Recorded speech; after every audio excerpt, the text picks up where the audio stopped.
Хора, наистина не знам как оцеляват и в тая България, човек. Взимах си 6 скумрии, ето ги.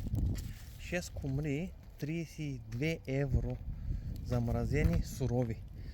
32 евро. Значи скумрията излиза 5,30 на бройка евро замразена скумрия. Разбираш ли? И колко заплати вземате, хора? Ето, ако не завървате, ето.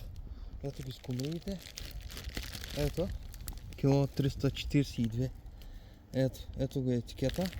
Норвежки скумрии. 5,21 скумрия. Човек.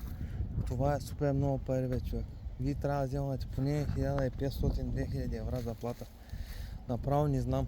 Не знам да съжалявам ли, да плача ли, да скачам ли, да бягам с 200 от тук ли. Направо не знам. Пишете долу в коментарите, хора. Как оцелявате ви? Една скумрия, ако е 5 кусур, ами хляба 1 евро. Той 2, 3, 5, 10 евро. Тук е супер голяма скъпотия, бе, човек. Аз направо нямам думи. Не знам. Има ли други чужденци, които са се оплашили? Нека да напишат долу в коментарите, защото аз наистина не мисля повече да идвам тук. Даже и на почивка. Айде, живи и здрави до другия път.